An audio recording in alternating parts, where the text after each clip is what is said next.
지금 이 시각 여러분이 주목하는 뉴스 만나보겠습니다. 한국을 최대 적국으로 명시한 김정은 정권이 북한 국가의 가사에서도 한반도를 의미하는 삼천리 표현을 삭제한 걸로 확인됐습니다. 1절 가사 중 삼천리 아름다운 내 조국이 이 세상 아름다운 내 조국으로 바뀐 건데요. 지난달엔 지도에서 하나의 색으로 표시하던 한반도를 남북 다른 색깔로 구분하도록 바꾸기도 했습니다. 북한의 남한 지우기가 본격화하고 있다는 분석입니다. 이치동 기자입니다. 북한이 자체 애국가 1절의 가사를 바꿔 남북한 국토 전체를 일컫는 삼천리를 삭제했다고 일본 NHK 방송이 전했습니다. 삼천리 아름다운 내 조국이던 도입부가 이 세상 아름다운 내 조국으로 바뀌었다는 겁니다. 북한 외무성 홈페이지에 게재된 가사를 확인해보니 사실로 드러났습니다. 남한과 절연을 선언한 북한이 한반도 전체를 비유적으로 이르는 표현을 아예 빼버린 겁니다. 대한민국이라는 최대의 적국이 우리의 가장 가까운 이웃에 병존하고 있는 특수한 환경과 남한을 동족이 아닌 주적으로 대하고 화해나 통일 개념을 헌법에서도 제외하겠다고 밝힌 바 있습니다.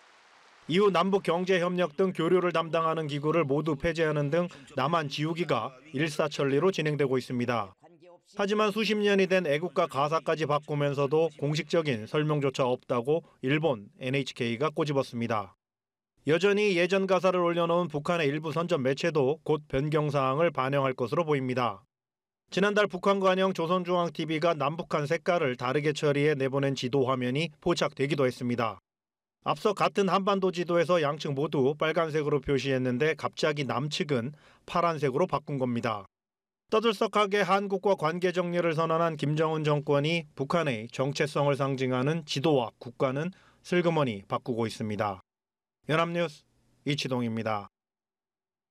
축구 스타 이강인이 축구대표팀 내 내분 사태의 중심에 선 가운데 이강인을 광고 모델로 내세운 기업들에도 불똥이 튀고 있습니다. 광고를 내리라는 날선 반응은 물론 모델을 바꾸지 않으면 불매운동에 나서겠다는 일부 누리꾼까지 비난이 쏟아지고 있는데요. 기업들은 난처한 표정입니다. 축구대표팀 논란과 무관한 기업을 비난하며 불매운동까지 벌이는 건 부적절하다는 목소리도 나옵니다. 임광빈 기자입니다. Kangin, est-ce que t'es déjà parti? T'es vers où? 다 왔어. Ok, à tout de suite alors. 그래, 이따 봐. 2019년부터 이강인을 후원해온 KT가 최근 공식 유튜브에 올린 광고 영상입니다. 소속팀 연고지 파리에서의 일상을 소재로 한 이 영상에 비난 댓글이 쏟아지고 있습니다. 최근 축구대표팀 내분을 언급하며 광고를 내리라거나 위약금을 내더라도 통신사를 갈아타겠다는 등의 날선 반응입니다. 평생 이강인과 함께하라, 세계 최고의 통신사라는 1년 전 찬사가 무색할 정도입니다. 불과 한 달 전 이강인과 후원 재계약을 하고 친필 사인볼 추첨 등의 이벤트까지 진행한 KT 측은 난감한 표정입니다. Do you like chicken? I like chicken. 이강인을 전속 모델로 앞세운 치킨 브랜드에도 이강인의 행동을 비판하거나 조롱하는 댓글이 줄을 잇고 있습니다. 일부 누리꾼들은 이강인의 역대 광고 모델 이력을 언급하며 논란에 불을 지피고 있습니다. 하지만 축구대표팀 논란과 상관없는 기업을 비난하며 불매운동까지 벌이는 것은 부적절하다는 목소리도 나옵니다. 어찌 보면 이들 기업도 피해자일 수 있는데 해당 기업의 SNS에 악성 댓글을 남기는 것은 기업 활동에 악영향을 줄 수 있기 때문입니다. 선수의 스타성을 믿고 후원과 광고 모델 기용을 결정했던 기업들은 뜻하지 않은 논란에 속만 태우고 있습니다. 연합뉴스TV 임광빈입니다. 홍콩 H지수 주가 연계증권 홍콩 ELS의 손실액이 올해 벌써 5천억 원을 넘어섰습니다. 금융감독원은 오늘부터 주요 판매사인 금융사를 대상으로 2차 조사에 착수했는데요. 금감원은 2차 검사에서 불완전 판매 사례를 유형화하고 책임 분담 기준안을 마련할 계획입니다. 이런 가운데 가입자들은 금융당국도 책임이 있다며 공익감사를 청구했습니다. 문영민 기자입니다. 금융당국이 홍콩 H지수 주가연계증권 홍콩 ELS 사태에 매듭을 짓기 위해 속도를 내고 있습니다. 금융감독원이 홍콩 ELS 판매사인 금융사 11곳을 대상으로 16일부터 2차 현장 검사에 나선 겁니다. 앞서 1차 검사를 통해 은행 등 일부 금융사에서 불완전 판매 정황이 발견된 것으로 알려졌습니다. H지수 ELS와 관련해서는 확인된 불완전 판매에 대해 엄정 대응하고 합당한 수준의 피해 구제를 추진하는 한편 금감원은 2차 검사에서 불완전 판매 사례들을 유형화, 체계화해서 발표하겠다는 방침입니다. 금융당국은 이번 검사 결과를 토대로 이르면 이달 안에 책임 분담 기준안을 마련할 예정입니다. 이와 함께 홍콩 ELS와 같은 고위험 상품 판매 금지 등 제도 개선 여부도 살펴볼 계획입니다. 검사 결과가 좀 더 구체적으로 나오고 하면 그걸 바탕으로 이렇게 저희가 좀 여러 가지 전문가들 의견도 좀 듣고 해서 제도 개선 방안을 좀 마련할 예정인데 5대 시중은행이 판매한 홍콩 ELS의 손실액은 올해부터 지난 7일까지 이미 5천억 원을 넘어선 상황. 가입자들은 금감원과 금융위도 이번 홍콩 ELS 사태를 키운 책임이 있다며 감사를 청구했습니다. 이 감독이 검사 방안을 적절하게 이행하였는지 홍콩 ELS의 위험성을 인식하고도 적정한 대응을 하지 않았는지에 대한 감사 청구가 필요합니다. 감사원은 올 하반기 금융사의 ELS 판매 과정을 금융당국이 제대로 관리 감독했는지 조사에 나섭니다. 연합뉴스TV 문형민입니다. 언어치료 재활사가 10대 미만의 아동들을 상습적으로 폭행하는 사건이 발생했습니다. 말을 제대로 하지 못하는 장애 아동들에 대한 폭행은 수개월간 이어졌는데요. 수업이 끝난 아이의 얼굴에서 멍을 발견한 부모가 학대 정황을 의심해 경찰에 신고하면서 사건이 밝혀졌습니다. 폭행 장면은 센터 내 CCTV에 고스란히 담겼고 경찰은 해당 재활사에 대해 구속영장을 신청했습니다. 서승택 기자입니다. 한 남성이 어린아이의 손을 붙잡더니 이내 주먹으로 명치를 가격합니다. 다른 날에는 손으로 아이의 뺨을 때리더니 마음에 들지 않았는지 또다시 아이의 뺨을 2차례 때립니다. 남성이 손을 들기만 해도 두려움에 떨던 아이는 두 손을 빌며 상황을 벗어나려고 노력합니다. 경기도 시흥의 한 언어치료센터에서 30대 재활사 A씨가 수업받는 아동들을 폭행하는 모습입니다.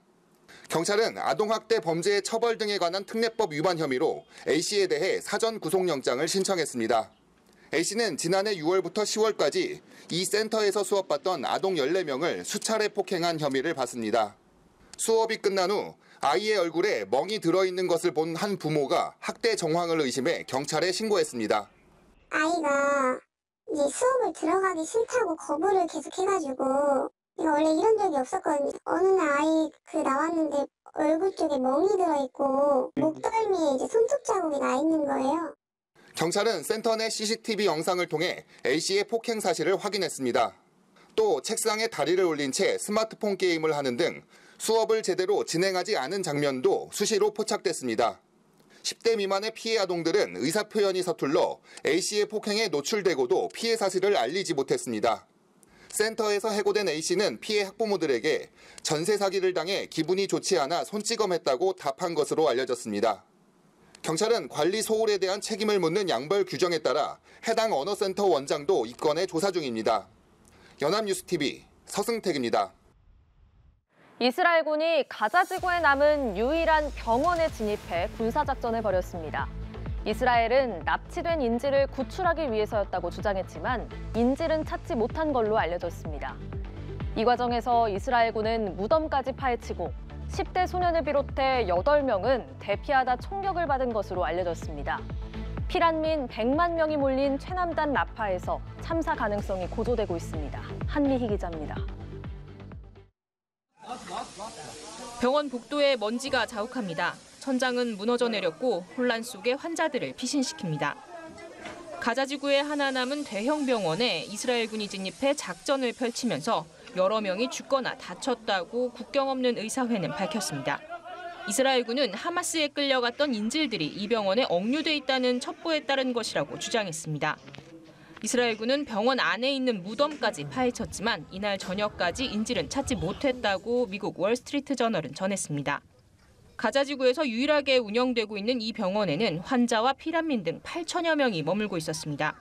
이스라엘군은 이들을 안전하게 피신시켰다고 주장했지만 10대 소년을 비롯해 8명이 대피하다 총격을 받았다고 의료진은 밝혔습니다. وين المرأة اللي حكيت انك تطلع النازحين؟ وين الاشي انت قلت لي انك وفرت لي ممر امن بس ليش ممر امن؟ انت بس اجيت زليتنا وهنت غلطت علينا ورجعت. 100만 명이 넘는 피난민들이 몰려있는 최남단 도시 라파까지 이스라엘군의 대규모 군사작전이 예고되면서 참사 우려는 커지고 있습니다. 가자 지구엔 더 이상 안전한 곳이 없고 라파 공격은 학살로 이어질 수 있다고 유엔은 경고했습니다. The possibility of a military operation in Russia in Rafah, with the possibility of the crossing closing down, with the possibility of spillover, the sort of the Egyptian nightmare, an evacuation to a safe place in Gaza is an illusion. 이런 가운데 이집트가 국경 지역에 대규모 난민 캠프를 짓고 있는 것으로 확인되면서 팔레스타인 난민 유출 우려가 현실화하고 있다고 월스트리트 저널은 보도했습니다. 이집트를 비롯한 아랍권 국가들은 이스라엘이 가자 주민을 국경 밖으로 몰아내는 것이 팔레스타인 독립국가 건설을 좌절시키려는 의도로 보고 있습니다. 연합뉴스 한미입니다.